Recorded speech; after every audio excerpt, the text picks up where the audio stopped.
Ladies and gentlemen, boys and girls, hunters of all ages and monsters of all stages, I'm DB Sinclair here with J Party, and as you may not know, Evolve can be played completely offline by yourself, and that's what we're going to show you today. The following two matches are being played by a single person, the one and only legend, myth, and master, Scott James. Offline here, playing at the 2K offices, and we're going to show you what this experience looks like from both the monsters and the hunter's perspective. We are jumping into Defend. Defend is a mode that is part of the larger evacuation campaign. The entire evacuation campaign can be played entirely offline. That's what you're seeing today. Scott James is playing Defend as the monster completely by himself against the AI, playing offline, and he's chosen to play the newest monster, Wraith. As DB just mentioned, we are offline, but what's important about this is that you're able to keep any of the achievements you earn while playing offline and bring those to the online competition. This means monster unlocks and ability unlocks will carry over in all the different modes of Evolve. Yeah, the awesome part about this is if you're playing and getting ready for that competitive play against real people, you might want to come in here and mix it up against the monsters or the AI hunters, as you see Scott doing here. Or maybe you just want to come in and practice the newest monster that you've unlocked. As J Party mentioned, everything you do in here counts towards your progression in the competitive game. Yeah, and what's cool about this mode is it allows you to experiment without consequences. Playing against those AI bots is just good training to get those ability combos down. As we're going to see today with this Wraith character, there's a lot of fun combinations you can do with these abilities to kind of chain them into some unique strategies and hopefully surprise the hunters. And you really need to do that here with Defend. Defend is a mode where you really need to be patient. You need to let your minions who are pushing those lanes do work against the towers as you yourself come in and try and dismantle the hunters when they're focused on the minions or keeping the towers up. As you can see, the Wraith, though, down on armor, might need to pop out here, is able to do that, could possibly send that decoy in to do damage while he's out trying to get armor. Yeah, perhaps the biggest unique mechanic of Defend is that the hunters are going to constantly respawn. There's no way to win this mode just from knocking out the hunters. You will need to destroy the objectives. So that makes prolonged combat not optimal for the monster, as he's going to want to get out once that armor's gone and do the damage he can when he has AI backup, and those are those other little tiny Goliaths running around trying to tear down the generator. That said, if you could take the hunters out, they do have to wait for their dropship. You can use that time to take down the tower in your way or any of the turrets. You've seen the monster focusing two of the hunters, got him backed in the corner, and is able to potentially get one of them down there. I don't see the hunter as dead yet, so nicely done with the cloak there from support. And that supernova move just dishing out the damage. One of the Wraith's strongest abilities in her kit is that supernova, and she's going to really rely on that to take down these hunters, as she's able to isolate Daisy here and remove that extra factor from the team and get rid of those random revives. Also, when you take down the hunters or Daisy, of course, and you kill them to their death, you will be able to munch on their corpses, and that will give you some armor to go back into the fight. In Defend, you want to be really patient. You want to pick your battles. You want to go in when you have armor, as there is a lot of firepower coming back at you. Yeah, worth noting, although the hunters are going to constantly respawn, the monster, however, has a very limited health pool. Because you start at level 3, there is no way to gain health in this mode, and that makes that armor management just so important. You need to bail when your armor's down and get in there when it's up. Specifically, look for the support of those AI monsters. As you can see just on the edge of the Wraith screen there, looks like they're moving towards the second objective here as that first generator is down. Yeah, generator 2 already being worked on by the minions. The Wraith using that decoy, sending it towards the generator as well, while the Wraith itself is going to pop that supernova and be able to take down one of the turrets. As you can see, what Scott is doing is he's using that armor to go in and take down the turrets, then backing out, letting the minions do their job, and hopefully getting some more armor so he can go back in. Yeah, I like this decision here, taking down those turrets early. It's going to give the space the AI needs to hopefully get the small Goliaths in there to tear down the objective. Your goal really as the Wraith is just to distract the hunters, keep them on their back foot, and don't allow them to focus the fire on those small little Goliaths. You're seeing the minion timer up in the left-hand corner, as well as the countdown timer for the mode. That is basically when the evacuation ship will leave. Right now, you're seeing hunters will win in 5 minutes and 46 seconds if the monster is not able to destroy the final objective.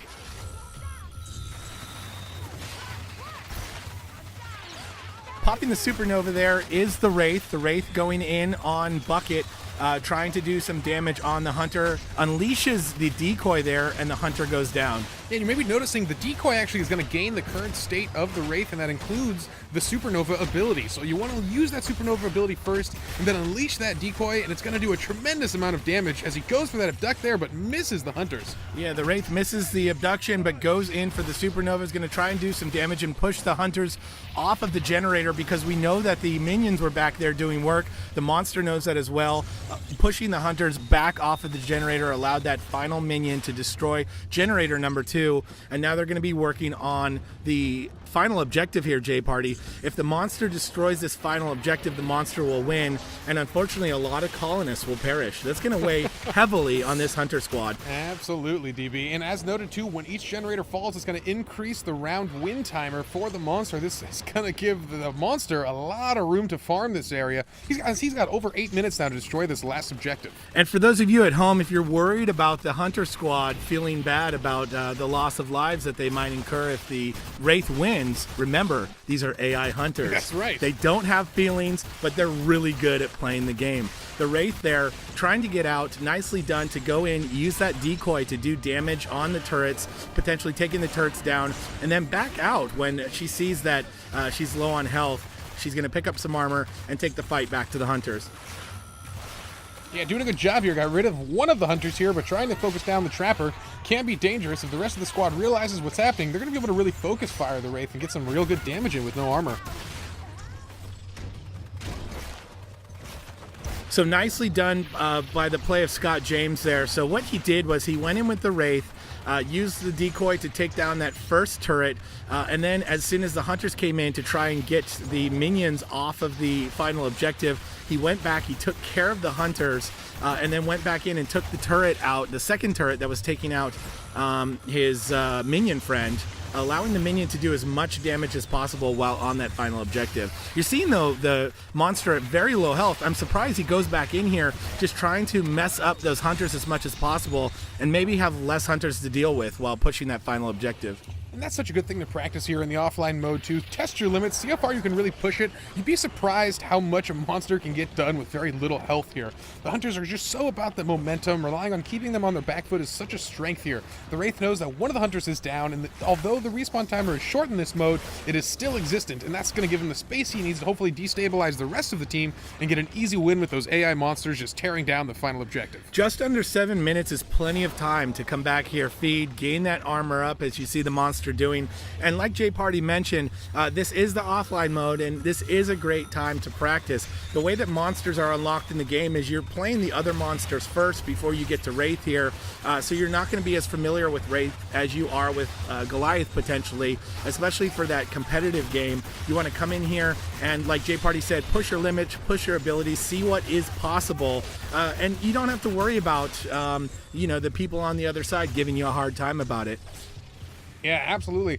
And some of the cool strategies you see the Wraith using that decoy to send out, get the Hunters distracted, and then go for the sneak bounce on some unsuspecting prey there. And look at that attack, so perfect. Such a strong combo. Unfortunately, the AI is quick to respond and is going to shoot him right off their ally. He does shoot him off, but he gets that poke there with his little blade into the face of Hyde. Hyde goes down. He's going to eat Hyde. He's going to gain armor right from the Hunter there. That's another reason why in this mode you might want to take down a couple Hunters while you're fighting near the objective. You won't have to go so far back into the forest or jungle area to get your farm on and get your armor up. Yeah, with health this low, every bite matters. He needs as much armor as he can possibly sustain, and the wildlife population has been quite diminished so far as he's been feeding vigorously around this final objective. So they're out of assault, so no damage here, or at least diminished damage, and out the medic, so the heals aren't going to come as fast as they want. Actually, it looks like assault is finally back in. As you mentioned before, J-Party, there is a shorter dropship time than in the normal modes like hunt or nest or rescue. Yeah, and this objective getting real close, but the Wraith just as close. One mistake here, he could take a large hit to the face and end this round, but the AI still doing work on that final objective, and this could be a win for the Wraith. or the hunters here. Any way to go. Yeah, hard to tell. Nice abduction there, though, on Maggie the Trapper. Looks like he might be able to get Maggie down so low on health, though. I'm terrified for the Wraith right now. She needs to get out of there. Scott James is a smart monster player, though. He knows when he's reached his limits. Not so much when he plays the Hunter, though, Jay Parties. We've seen him been picked off. But as the monster player, nicely done. Uses that decoy to not be focused. Such a low sliver of health. Let's see what he can do here. As the minions working on the objective, doing a lot of work for him. Nicely done to keep the minions going by taking out the hunters and Daisy. And with health this low, it needs to be really aware of how many dashes he has. You see in the center of your screen the indicator right over the crosshairs is those small little orange bars. That is his dash counter. He's only got 3 of those. It's a very limited ability, and then it must recharge after that. He's going to rely so heavily on this as he ducks around this combat and tries to get the final hits on the power relay. He does on one of the hunters. One of the hunters goes down. I think that was Bucket.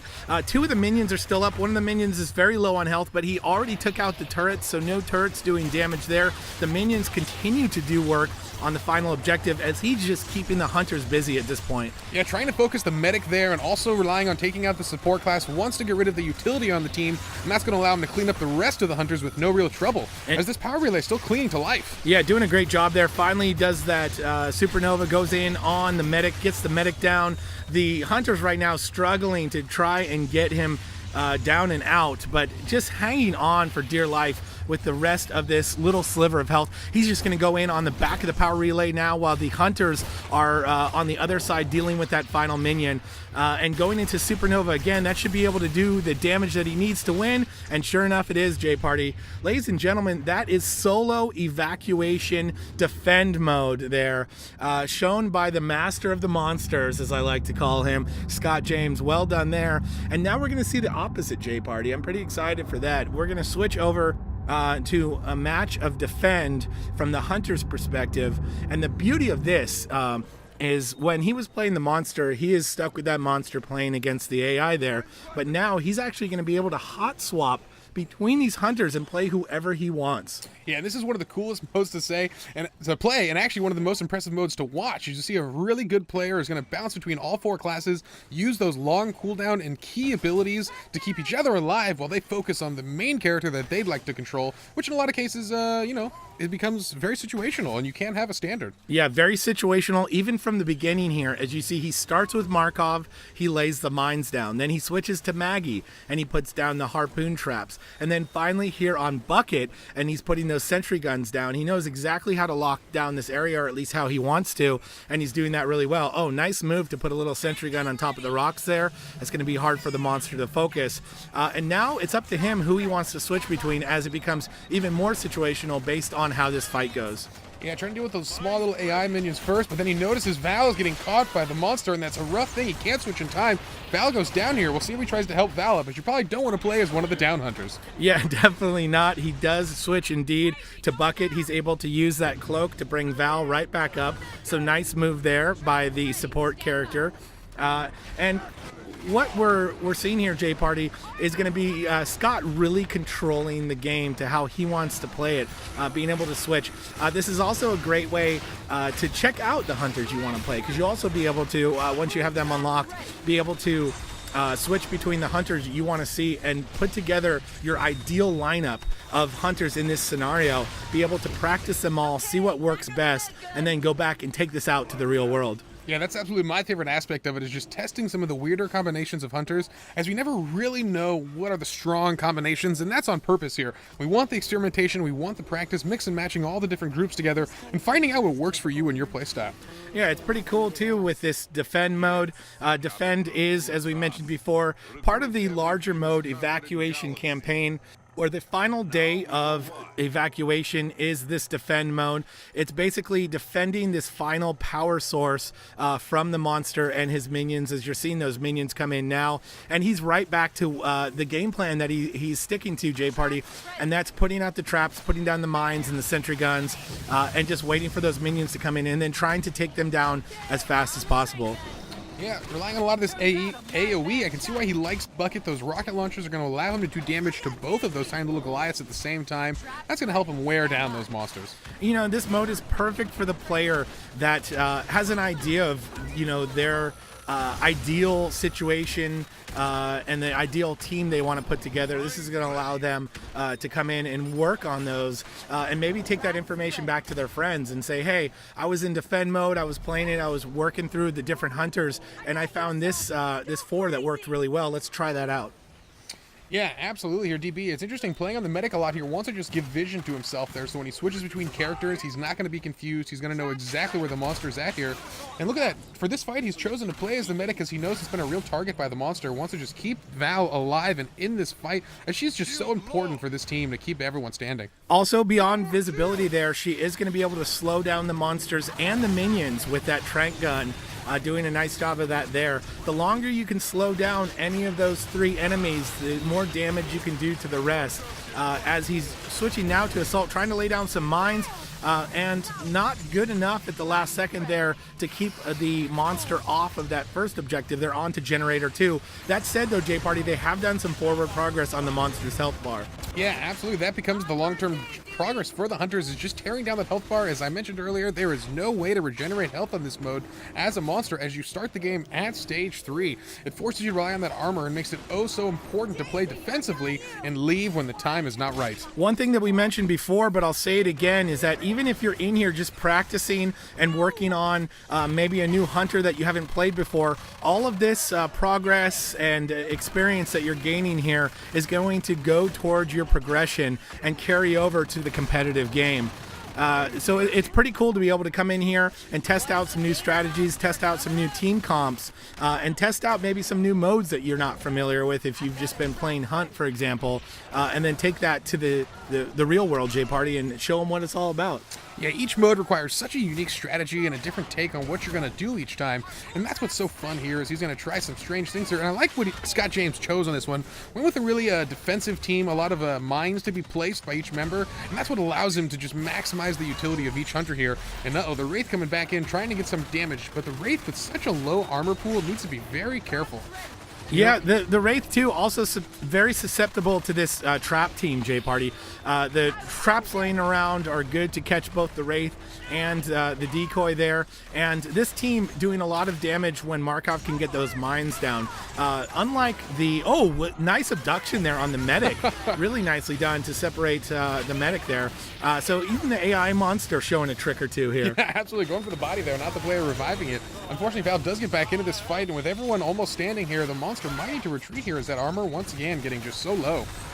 Yeah, so what we're seeing here, J-Party, with those mines is that the other monsters, Kraken and Goliath, both have some pretty good counters towards their mines. It's a little bit harder with the Wraiths, so I believe that's why Scott went with Markov here. He can lay those mines down. One of the ways that the Wraith is going to have to combat those mines is by potentially focusing that decoy on a hunter that's on the other side of the mine, having that decoy go through the mine. As you see him switch to Val here, he's trying to regroup and trying to get the hunters back to this generator here and hopefully keep it away from the monsters as you see the minions coming in.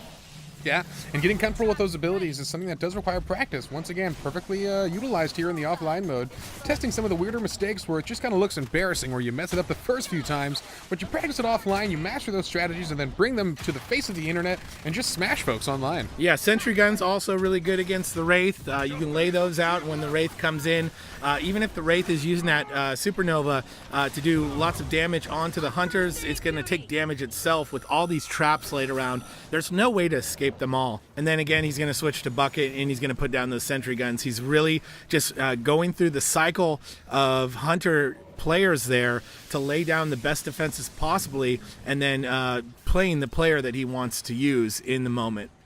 You would notice as a lot of his strategy here is just maximizing the use of those traps, those mines, just making sure they're down, and then giving the rest of his team vision. I love what he's doing. He bounces between Bucket and as well as Val, and wants to focus on tracking the monster down, so no surprises here. And I like it. You're losing the UAV here, and look at that. Gets a spot already. He's going to be able to track this Wraith, and that's going to let the rest of the team know exactly where she's lurking. He also saw the minions in the UAV there too, so he knows that they're coming in, and he knows exactly where they are.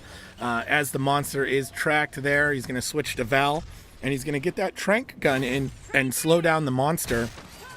This is going to buy the hunter team some time. As you can see, the timer down to 2 minutes and 26 seconds.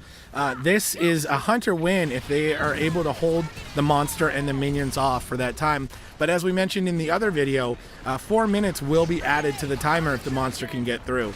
Yeah, this is actually looking good though for the hunters right now. 2 minutes is a pretty decent amount of time, although as I say, the generator continuing to take losses, and a hunter goes down there. We'll see if he switches out of the support class and focuses on trying to get himself back in the fight. Yeah, 2 hunters go down, J Party. It looks like Assault and the medic, or excuse me, Support and Assault. The Trapper good to go to get him back up, and Daisy helping with that as well. Trying to get away from the Wraith there, laying down some traps as the Wraith is coming in. That AI monster trying to do work here on Scott. And doing some work there, knocking down a bunch of the hunters. Oh, and takes him down at the end there, but look at this dropship full of the whole squad here. And this is not a good look for the team, as they're going to have full reign over the generator for all the monsters there to just tear it apart here. But once again, the short dropship timer gets you right back into the fight in this mode. Yeah, fortunately, they got the short dropship, but it is the entire team out of commission at the moment. So the generator being worked on by the monster and its minions, as J Party mentioned. This is going to give him some time to get in there. It looks like the monster might have actually gone back out to get some armor. Sends in the decoy first. The decoy can do a lot of damage. I'm not sure if they trapped the decoy or the monster. Maybe they got both, J Party. Only time will tell.